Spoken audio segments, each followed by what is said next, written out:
बे समावहा जों दंफैयो बे दौरिगाव गामियावहाय उदालगुरि जिल्लानि सिङाव थानाय दिनै बिथांमोननि गामियावहाय बे ओंखाम गोरलै जानाय फोरबो बेखौहाय खोब गाजा गोमजायै खुंदों बिथांमोननि गामियावहाय बिनि सोमोन्दै जों मोनथिगोन दिनै बे गामिनिनो जोंहा आफादगिरि बिथाङा दङ दिनैनि हाबाफारिनि सोमोन्दै जोंनो एसे फोरमायगोन। खुलुमबाय, आंनि मुङा मानिक चन्द्र बर'।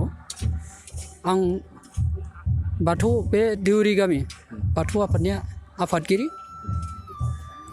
दिनै जोङो ओंखाम गोरलै फोरबो बाथौ धोरोमाव थानाय खान्थि बायदियै जोंहा मोनबा फोरबो दं। बे मोनबा फोरबोआव दिनै ब्रैथि फोरबो, बे ब्रैथि फोरबोआ जाहैबाय जोंहा ओंखाम गोरलै फोरबो।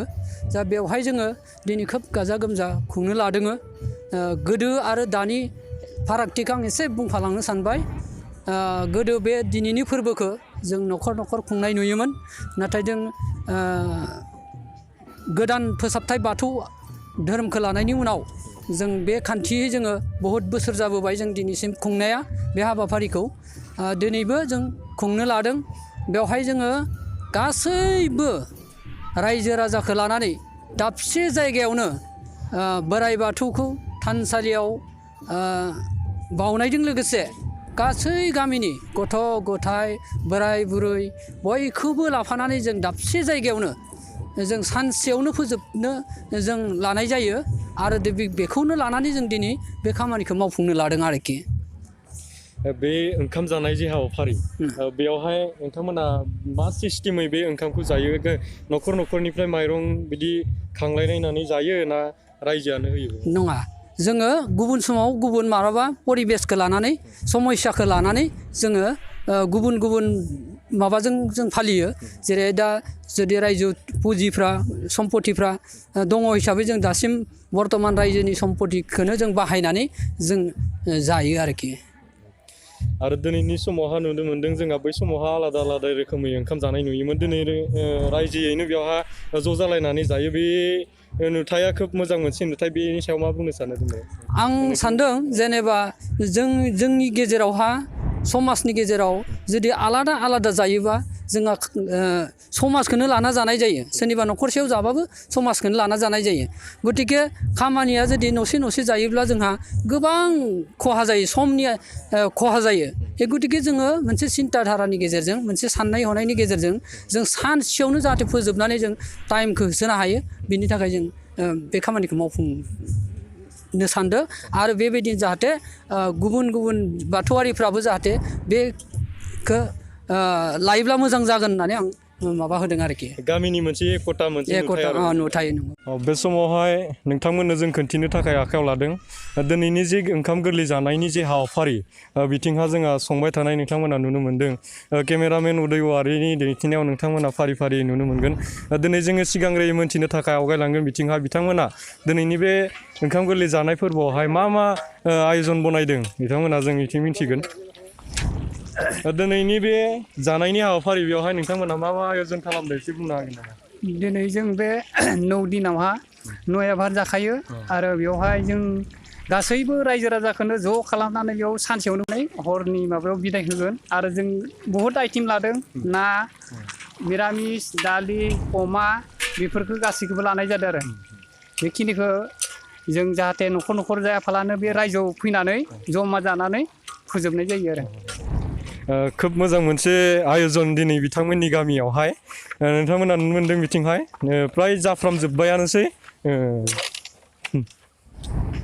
जों बिथिं मोनथिबावगोन दिनै जे नोंथांमोना बेवहाय इमान दुखु खस्थ' खालामनायनि गेजेरजोंहाय संनानै रायजोफोरखौ जाहोबाय। जोंदि बेयावहा संदों खावदों बेयावहा रायजोफोरा जेरैखि गोथाव मोनब्लानो जोंनि थाखाय गोजोननाय, बेखिनिखौनो जों गोजोननाय लुगैयो। जों संनाय खावनायाव दुखुखौ जों जेबो दुखु मोना। जेनेबा जानायाव मा बनायबाय थादों? बेयाव दालि बानायगासिनो दङ। दालिया जासिगोन दसेबावबानो, बाखियाथ' जाजोब्बायानोसै। जों जाहोनो हानाय केपासिटि जाबाय। गामियावहाय बेसेबां न'खर दङ आरो दिनै जे नोंथांमोना बे जानायनि मोनसे आयजन खालामबाय बेवहा बेसेबांसो खरसा आरो बेबायदि नोंथांमोना बेखौ खुंखो एसे फोरमायगोन? जोंनि गामियावहा दा दसे 100 घर दङ।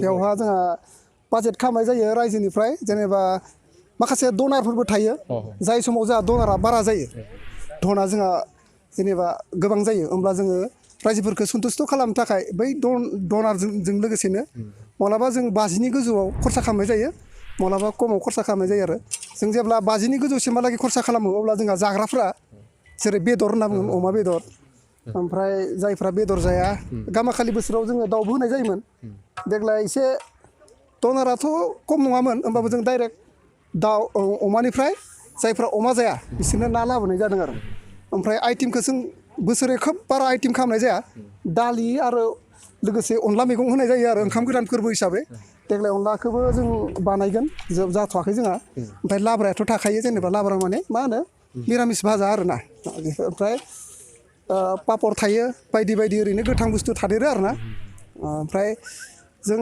खोब एसे माने मा होनो बारा आइटेमथ' नङा नांगौसिबां आइटेम खालामनाय जायो आरो जा बेवहा सालाद तालाद होनना बुङोना बेफोरखौ जों बारा बाहायनाय जाया आरो दिनै ओंखाम गोदाननि फोरबोनि समावहा बिदि आरो गामिनि गथाय रायजो राजायानो फैनानै बेयाव जाफैयो मोना गासैबो न'खरनिफ्राय फैनानै जाफैयो आरो सोरहाबा जुदि फैनो हायि अबस्थानि मानसिफोर थायो जेनेबा गामियावहा जोंहा खोब एसे जेनेबा आबै जानाय आबौ जानाय जेनेबा बोराय बुरै बैसोनि बेफोरनो जोङो बिनिफ्रायनो जेनेबा मा थफ्ला बोननानै हरनाय जायो आरो बे आबौनि नामाव आबैनि नामाव बा सोरहाबा न'खराव लोमजानाय दोङोबा बिसोरखौ एसे खोनासंनानै सोंनानै न'खरनि मानसिफोरनो अर्थात न'खरनि मानसिफ्रानो गोजान गोजानावहा नोंथांमोननि गामिनिफ्रायबो फरायनो थाहैनाय खामानि मावनो थाहैनाय बिथांमोनाबो दिनैनि समाव फैयो नामा ओं फैयो खोब गोबाङानो फैयो ओमफ्राय देग्लायथ' जेनेबा लकडाउनबो जादों आरो बाखि ओरैनोबाबो गोजानाव खामानि मावनो थांनायफोराबो जोंहा देग्लायनि बोसोरावहा दोङो बेखायनो जोंहा बे बोसोरावहा एसे गिदिरसिनबो जादों आरो इन्टारेस्टसिनबो दसे उनावहा गासैबो ओंखारफैगोन जोंहा मन्दिराव माखासे मानसि दङ बिथांमोना नुगासिनो दङ ओमफ्राय मा होनो